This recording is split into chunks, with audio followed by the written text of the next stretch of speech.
We are Carrie and Josh. We are sharing things that, in our experience, worked for us and could also work for you.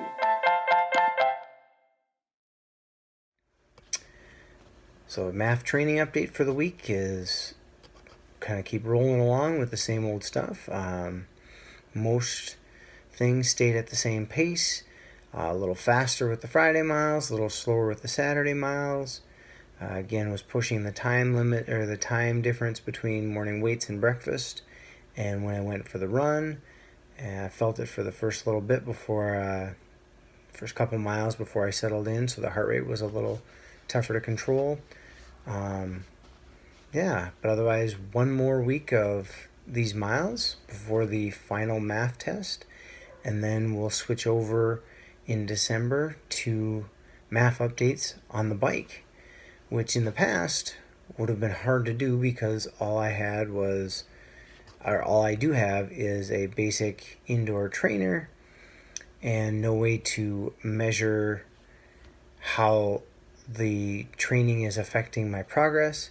But in the mail today came my Garmin speed and cadence sensors, which I will spend next week making sure lock up and link up with the new watch that I got, the Garmin watch.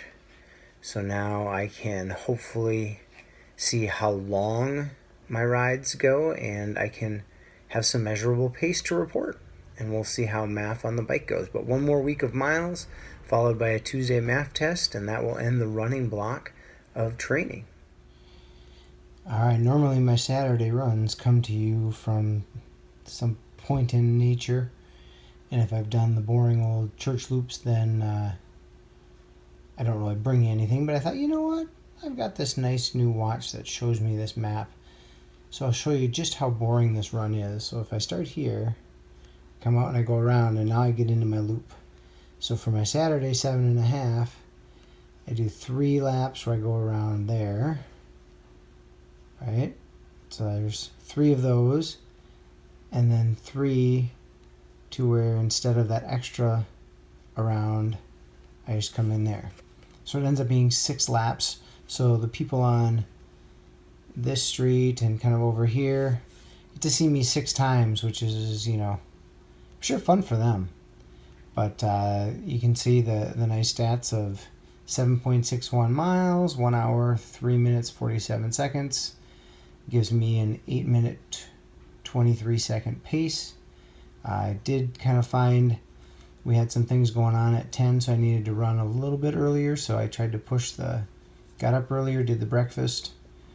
And so 8:23 is not bad, but it is not the pace that I had last week out on the trail. Kind of had a stitch in my side for the first little bit. I could tell that I hadn't quite finished off all that food. And it was chilly, and the day after a vaccine booster, the rest of the day I was pretty much shot. So all in all, that was a pretty good run for that Saturday.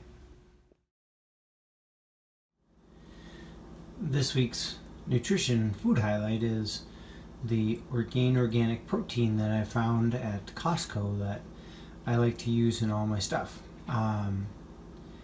This is as much about what I like to do as kind of what not to do for me.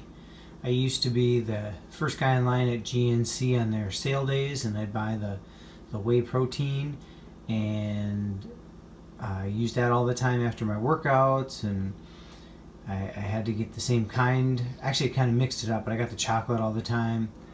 And the whey protein just did not sit well with me. I didn't feel awful, but I would break out on my face and on my back. I'd have pimples, and my wife has since told me that just not body odor like stink, but just my natural scent has changed in a good way since I've quit using the whey protein. I think it's just better on my system. And so I've had a lot of different proteins that I've tried, hemp and other things, but this Orgain plant-based protein is by far the best. Plus, it seems like about every 2 months at Costco or 3 months, it goes on sale, so you can stock up. One thing I have noticed is it's very sweet. Now, not a lot of sugar, but like sugar alcohol is in there. So it is very sweet. So when I want to make something, instead of doing 2 scoops of this, I do end up cutting it with an organic pea protein, unsweetened from Trader Joe's, just to help keep the level of sweetness down but keep the protein up. So when I'm making, right now I'm making my breakfast for the week, my oat-gurt chocolate, my breakfast slush. Then I'm going to put 2 of the Orgain and 2 of the pea protein powders. But if you're looking for a good, clean, plant-based protein, this Orgain one is fantastic. The workout highlight for this week is actually another recovery tool. I do like my foam roller, but sometimes this Theragun massage gun works really well. Lately with running, I'm not sure if it's form or what it is. I've been working on form, but my hips have been very tight. So just pull this thing out and work them over a little bit, and they're feeling much better. So it works very nice. A little loud, but you know.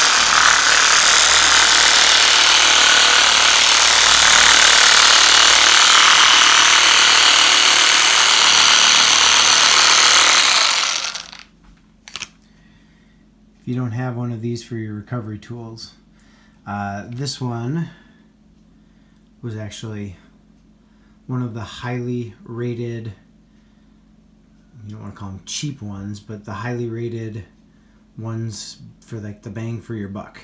So this has worked very well despite the loud noise.